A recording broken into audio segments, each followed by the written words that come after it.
Hey there, welcome to another edition of Hunt to Eat's Community Kitchen. My name is Michael Cravens, and today we are making elk chili. Our ingredient list is pretty basic. The centerpiece, of course, is our elk stew meat. In this case, I am using stew meat. I'm not using ground. Ground would work just fine, but I prefer the cubed. Of course, onions, we got garlic, green peppers, black beans, kidney beans, our chili powder, our cumin, and a variety of other seasonings we'll get to later. Let's get started by firing up our range to a nice medium-high heat. In this case, I am going to use some leftover bacon grease I had in the fridge. You could use olive oil, you could use grapeseed oil, canola, whatever you have, vegetable oil, lard, just about anything will work here. We're going to use this to brown our meat. It's going to give us a nice crust on there and add a lot of flavor. So as our pot, or in this case Dutch oven, comes to temperature and our bacon grease melts, I'm going to take that opportunity to season my meat up.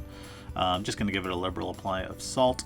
Then we're going to place it in our pot, being careful to leave enough room that the meat's not overly crowded and doesn't steam. You know, it gives it an opportunity to actually brown and then get a nice crust on it. So we'll do this in 2 batches. As that's finishing up and looking good and brown, we're going to go ahead and take it out. Then we'll go ahead and add our second batch. And while we got that cooking up, it's a good opportunity to go over and get to work prepping our vegetables. So here we go. There's going to be a lot of chopping involved here. We got our basic green peppers, onions, garlic, and a bunch of cans to open. So let's just get through this.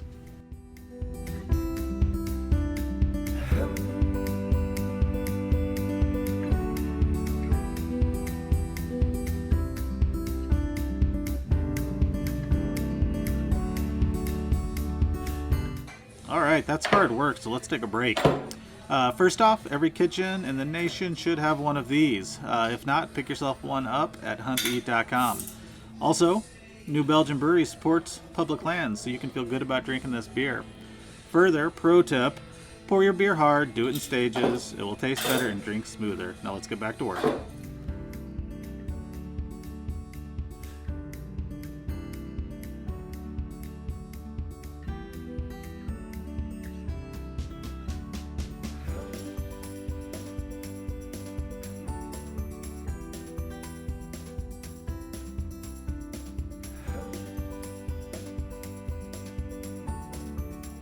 Alright, let's get back to that beer. I know a lot of folks are going to disagree with me on this, but trust me, try it. Pour it hard, burn off that carbonation. You're going to get a lot more flavor out of it. It's going to drink a lot smoother. Delicious. Next up is garlic.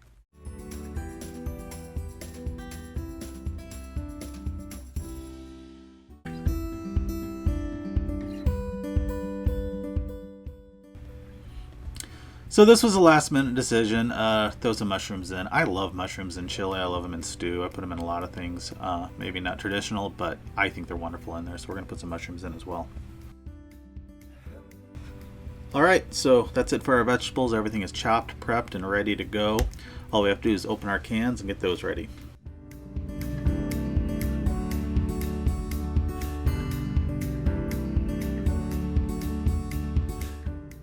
Alright, back to our elk here.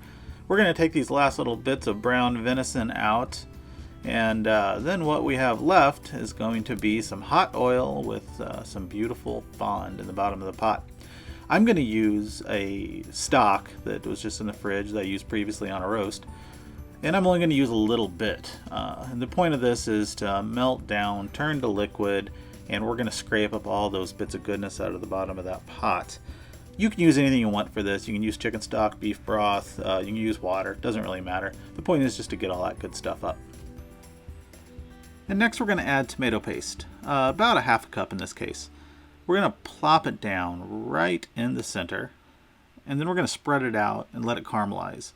We're going to let it get nice and dark, not burnt, just nice and dark. Then we'll add our onions and mix again. I like to mix between each step. That way when our pot's full and all our ingredients are in there, it's a lot less work to get everything mixed up evenly. So now we're going to throw in our garlic and our mushrooms, and of course give it another mix thereafter. Now this next ingredient is a little non-traditional. I like to add a couple tablespoons of brown sugar. It gives the chili a slight sweetness that wouldn't be there otherwise. Next up's green peppers. Give it a mix, followed by finally our venison. Now, again, like I mentioned earlier, I am not good at measurements, but I decided I would try to give you some here. So that's 1, 2, 3 tablespoons of cumin, and 1, 2, 3, 4, and 5 tablespoons of chili powder. Might seem like a lot of seasoning to some folks, but I promise you it makes for a good pot of chili. Now we're going to move on to our cans. We've got a couple cans of chopped tomatoes, and we're going to do 4 cans of kidney beans and a couple cans of black beans. I really like to cook big when I cook like this. I have a family, and this is going to last us a little while. We can eat it for breakfast with a couple eggs on it, or make chili omelets. It serves well for lunch and dinner.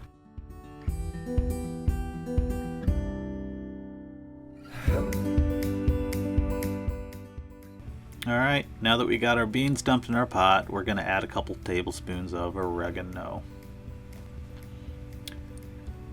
One last time, let's get everything mixed up. We want everything nice and mixed and evenly distributed.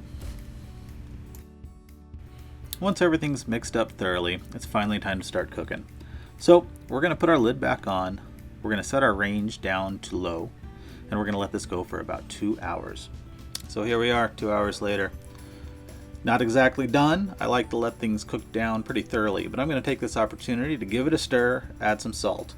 Afterwards, I'm going to put the lid back on. I'm going to let this cook for another hour or two, just keeping an eye on it. And when it gets to a point that I think it looks done, that's when it's going to come off.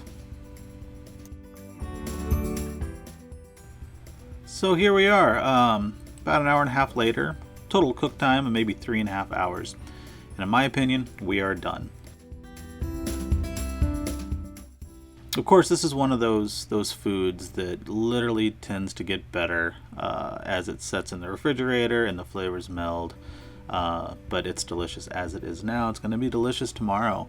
So pour yourself up a bowl, make a chili omelet in the morning, whatever you want to do. It's a treat, regardless. So enjoy. And until next time, my name is Michael Cravens, and this has been Hunt to Eat's Community Kitchen. Take care.